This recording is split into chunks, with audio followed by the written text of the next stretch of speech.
District 193. Representative Torrin Ecker was elected as a judge of the Adams County Court of Common Pleas, thus the vacancy. Democrat Todd Crawley will face off with Republican Catherine Wallen. Tomorrow, the polls are open from 7 in the morning until 8 at night. 8 is also the deadline to return a mail-in or absentee ballot in this race. Happening today, the Eastern Lancaster County School District is expected to start interviewing candidates to replace one of its members who was accused of assaulting a student.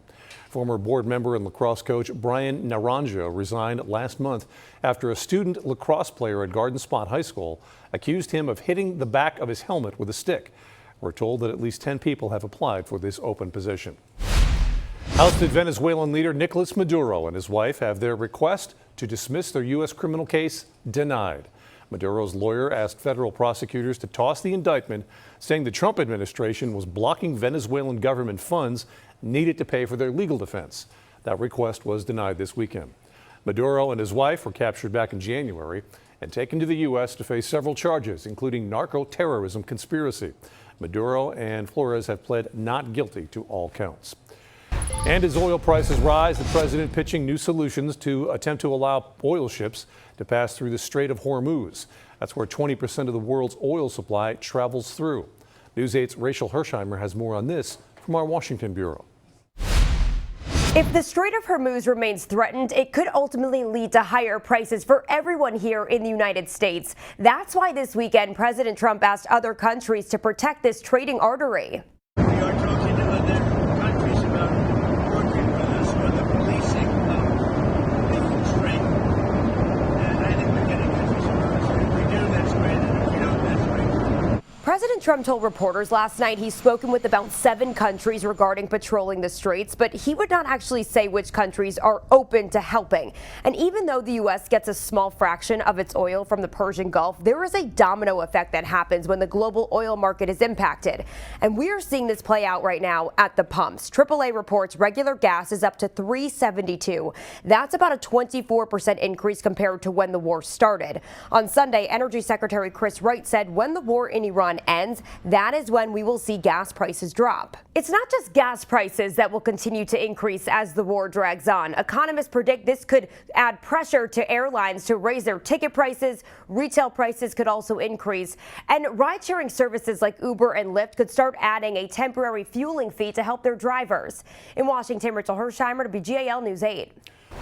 Checking gas prices now across the Susquehanna Valley. The state average jumped another cent overnight, now at $3.70, up 58 cents per gallon since the start of the action in Iran. The highest price for gas is in Mifflin County at $3.81 per gallon, and several counties are at or around the state average, as you can see here on the screen. There are a few counties below the state average, with the cheapest price found right now in Franklin County.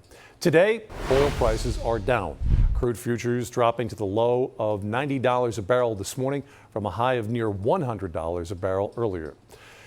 Getting our first check on Wall Street today, the numbers are up across the board right now significantly. The Dow has gained 422, the Nasdaq up 300, and the S&P 500 has gained 68 1/3. It is not just the weather leading to delays at airports. Coming up, the continuing battle over funding the TSA. Plus, severe weather continues across the eastern part of the nation. A look at the hardest hit areas.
We're live in Storm Tracker 8 where we're actively monitoring the severe thunderstorm warning that is over York County at this time. I'm not sure if we're able to bring up radar at the same time while we're live, but we are tracking this line of some storms. And there's also just to our south, just to the south of the state line, just to the south of Adams in York County, there is a tornado warning. Oh, just expired, actually just now. So that has been expired, but we are actively watching this active line of thunderstorms beginning to move in. Winds are still cooking out of the south at this time. We're going to continue to monitor the situation and see where we'll be able to place ourselves for the best storm coverage, but that's what we're seeing right now. Seeing a little bit of drizzle starting to already move in on York County, so we'll keep you up to date on if this rain gets even more intense. It most likely will, as I'm looking at radar, but we'll keep you up to date in the field and in studio. I'll send it back to you guys.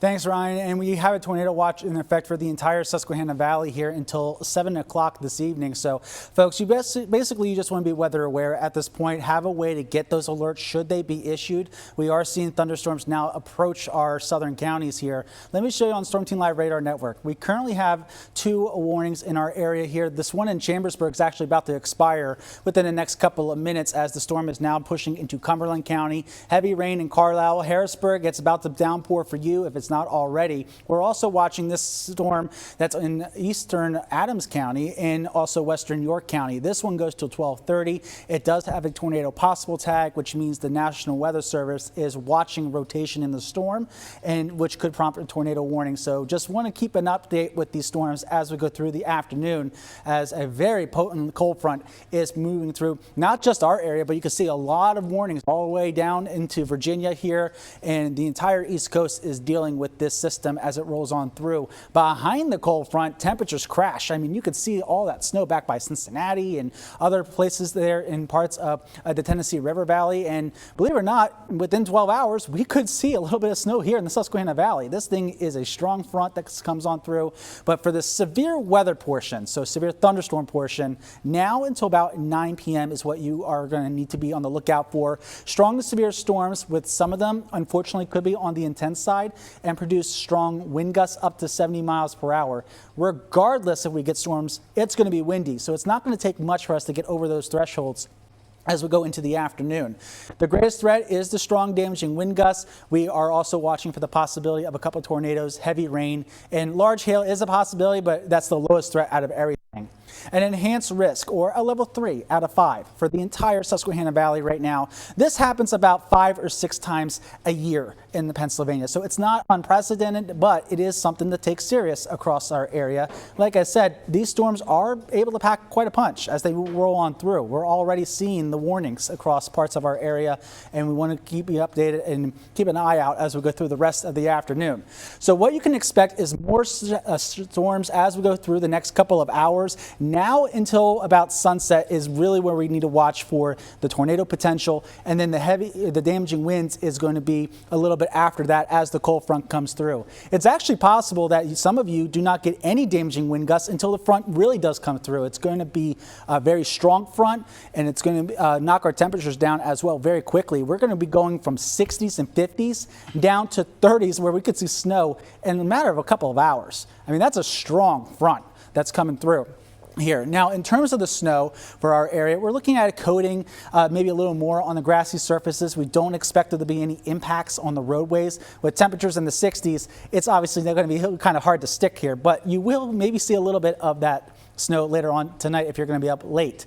York right now, we had some sunshine earlier. We are watching this as we go through the next couple of hours here with the sky cam. We're watching it, but you can see how those clouds are whipping around right now. So the winds aloft are very strong, and that's part of the reason why we have strong winds regardless. If you get thunderstorms, we have a wind advisory that's in effect until 11 o'clock for Dauphin, Lebanon, Lancaster, and York County. Gusts themselves 50 miles per hour. Again, that are not even from thunderstorms. So it's going to be a very windy day today. Here is a look at the wind gusts that are on the models, anywhere from around 40, 45, 50 miles per hour, 2, 3, 4 o'clock. I'm still seeing those strong winds. There's the front coming on through. Basically, all that front's going to do is switch your winds to the west as it comes on. through. We still got gusty winds tonight and as we head into tomorrow. So for the rest of the day today, we're watching for those strong thunderstorms as they roll on through. And then tonight we see that rain switching over to snow as the temperatures drop down to the upper 20s. It will be very gusty winds. Tomorrow, things are quieter but colder. 36 degrees for the high tomorrow. We get to 38 on Wednesday. And once we get through this today, things are a little bit more quieter for the rest of the work week here. But it's not until Friday where we could see temperatures, Brian, get back to around 52 degrees. And even for the weekend, we're still at or just below average for this time of year. Severe weather pounding the Midwest yet again, creating icy conditions on the roads there. NBC's Angie Lassman has the latest. Just days before the official start of spring, a wintry blast to start the week. 30 million Americans under winter alerts. And wild weather, from blizzards to tornadoes, sweeping the country. Heavy snow in the plains and Midwest. Some areas seeing more than 2 feet. The whiteout creating challenges on the roads. Semi-trucks at a standstill amid heavy snowfall on this interstate in Wisconsin. Middle of March almost, so I feel like we probably shouldn't be dealing with this right now. Across the South, millions dealing with the severe weather, including tornado alerts. Drone video capturing this possible twister in Arkansas. The state also seeing dramatic storms and winds reaching over 75 miles per hour, toppling trees. And out in Texas, cars caught in the middle of a dangerous dust storm, creating a multi-vehicle pileup. While a line of showers and thunderstorms are hitting the East Coast Monday, from New York to Florida, causing a hassle on the road. In New York City, big trucks even banned from crossing bridges and tunnels Sunday due to high wind conditions. Storms also impacting air travel across the country. This morning, a ground stop announced at the nation's busiest airport in Atlanta. And thousands of delays and hundreds of cancellations over the weekend, including at Chicago O'Hare, where the FAA reported Sunday average delays of nearly 6 hours. And it's not just the weather causing problems for air travelers. The CEOs from the nation's largest airlines are calling on Congress to fund the Department of Homeland Security. This comes as TSA workers have been working without pay for more than a month. And now we're in the middle of the always busy spring break travel season. Tom Costello has more from Reagan National Airport. Good day. So the heat is on right now with the nation's airlines telling Congress, get your act together, stop treating TSA officers and the traveling public as a political football. Pay TSA officers, because right now we are in a very busy spring break travel season with a record number of travelers coming through the system, according to the airlines, and yet TSA officers continue to work without pay. On Friday, the second busiest air travel day of the year, we had TSA officers miss their first full paycheck after missing a partial paycheck earlier in the month.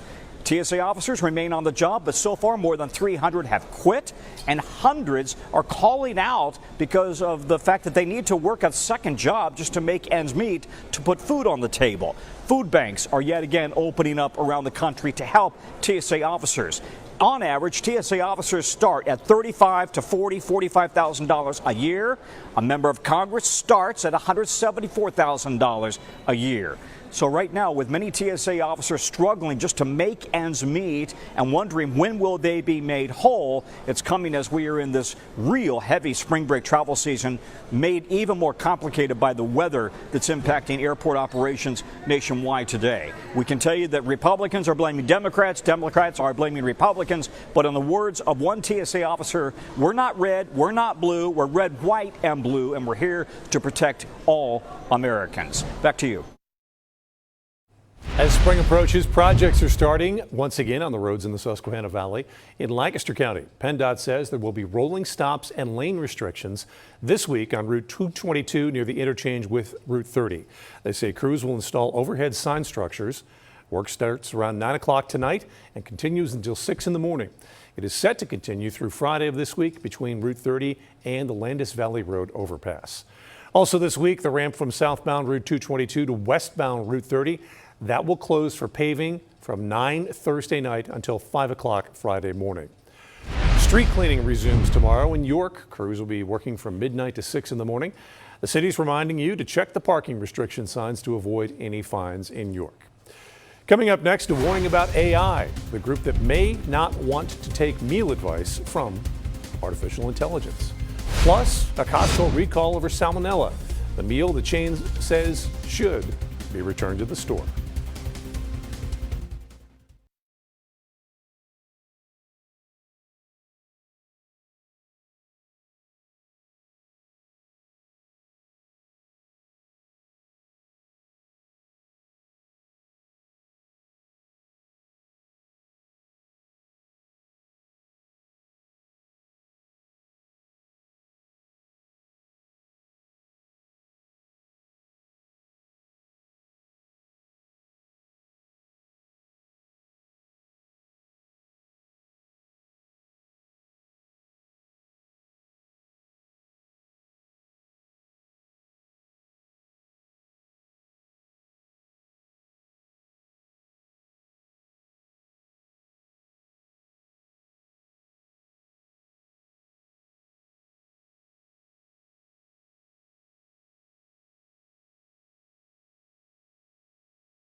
Tornado watch in effect for the entire Susquehanna Valley until 7 o'clock, but we're already seeing rounds of potential severe weather moving into the valley. We have one active severe thunderstorm warning in effect for parts of Adams County and western, central, and northern York County. That's until 12:30. You can see this intense line of thunderstorms quickly lifting off to the northeast, and we are watching rotation within the storm. This is a severe thunderstorm warning with tornado possible attached to it. Also could see some hail upwards of the size of dimes, if not up to about the size of a nickel. So there's some rotation just there to the southeast of Hanover Broad right now, but there is a lot of spin in the atmosphere. So heads up if you're watching us right now from Spring Grove, East Berlin, Dover, Wellsville, just to the south of York City. York City probably, I'd say, in about the next 10 minutes or so, the rain and the winds are going to start to pick up. And this is head up towards Emmetsville and towards northern tier of the county, probably within the next 15 minutes. So one active warning right now, but be on alert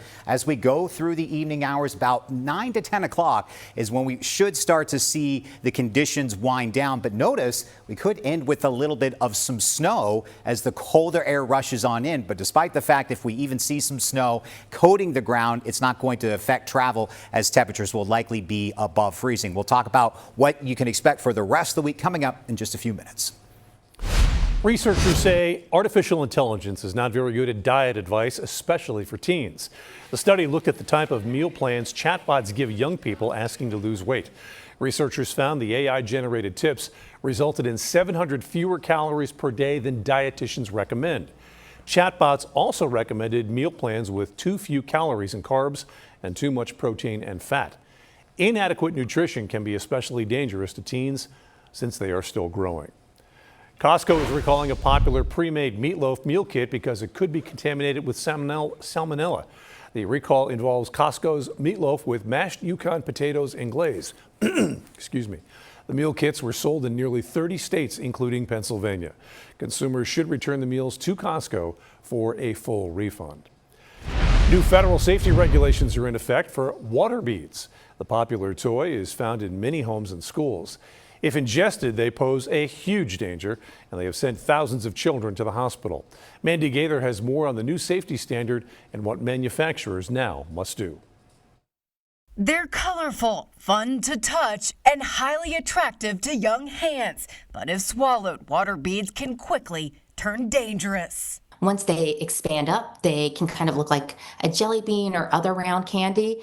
And kids have sweet tooths. They love candy. Dr. Manisha Agarwal with Children's Healthcare of Atlanta says once ingested, water beads can cause blockages within the body. They can also lead to choking and other internal injuries. Around 6,300 water bead related ingestion injuries were treated in U.S. emergency rooms between 2017 to 2022. There was also one death reported, a 10-month-old girl in 2023. Young children explore the world with their mouth. That is normal and developmentally appropriate. On Thursday, new federal safety regulations from the U.S. Consumer Product Safety Commission went into effect. They're aimed at protecting children by setting a maximum expansion size for water bead toys to prevent them from becoming large enough to be dangerous if ingested. The new rules also put limits on the amount of a possible carcinogen often found in the products, and there must now be visible warning labels to caution consumers.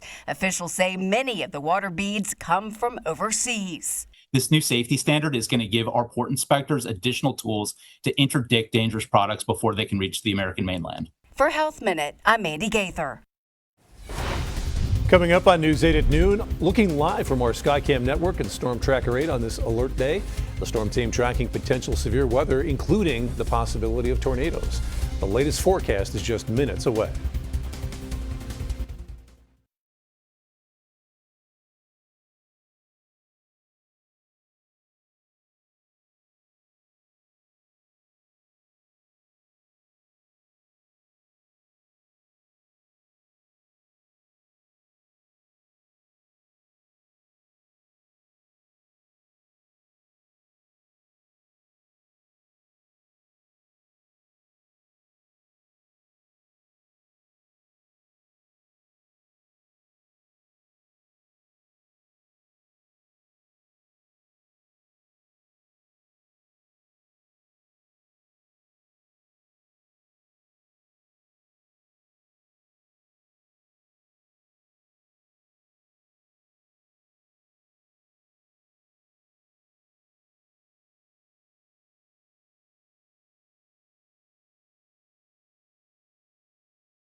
This is coverage you can count on.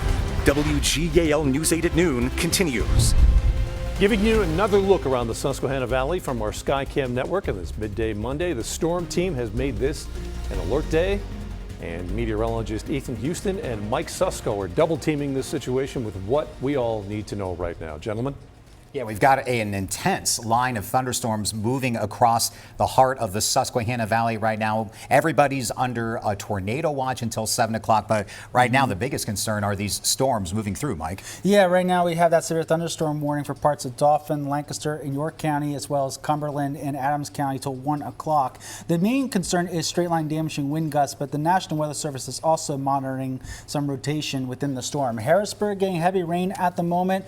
Dillsburg, Carlisle, it's starting to wrap up at least this round for you. York is getting heavy rain as well. Same thing in Shrewsbury and Hanover, as well as places like Red Line where it's about to come down as well. There is a little bit of rotation within these thunderstorms, especially just north of Hanover, that we are continuing to watch. But then that's why we have this tornado watch in effect for the entire area until 7 o'clock tonight. So what does this mean for you? You just want to make sure that you are staying up to date on the weather and continuing to have a way to get alerts should you need them. Between now and about 9 o'clock tonight is when we have the threat for severe weather, with damaging straight line winds being the primary concern. But we are also watching, as you heard us talking about the severe thunderstorm warning there, the chance for an isolated tornado or two, including right now in the Cumberland County. At the moment, everything is quiet there. We're seeing the rain wrap up. Temperatures are in the 60s, so it is definitely warm and muggy out there. It is enough for storms to develop.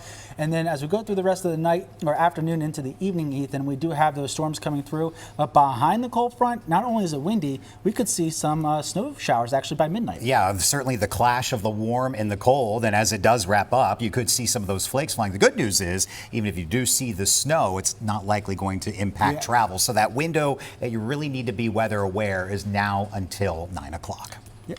Ryan? Gentlemen, thank you. They are showing us what's on the radar. Let's go out and see what's happening in the real world. For more on those conditions, we're going to go to News 8 meteorologist Ryan Argenti. He is moving through York County right now. He is live in Storm Tracker 8. Yes, thanks, Brian. Yep, thanks, Brian. We appreciate that. Yeah, so we are in West York at this time. Just got off Route 30. We are now going to be seeing if we can. We're evaluating the situation in terms of just the brief, broad rotation, like Mike and Ethan were pointing out. That was just north of Hanover. And something that I'm seeing. So some good news is it looks like, as of right now, the rotation continues to broaden out, and it's not concentrated, which is great news in terms of like weakening. So still looking at some heavy rain though falling down. We're heading for, what is this, 616 south, 30 west. That's right around where we're at. So we're about to come up on the intersection of South 616, still making our way slightly north, it looks like, and we're going to continue to watch the radar here. I'm kind of going back and forth between road conditions and also radar and seeing where we need to go. But that's the latest here in West York. Brian, Ethan, and Mike, if you guys are listening, just seeing some heavy rain right now, seeing some minor ponding, I will say. No flash flooding, but I am seeing some minor ponding on the roadway, so just keep that in mind, folks. If you are traveling out there, just take it easy on the roads, especially during heavy rain, and we're going to continue to update you through the rest of this afternoon and the evening. I'll send it back to you guys in the studio.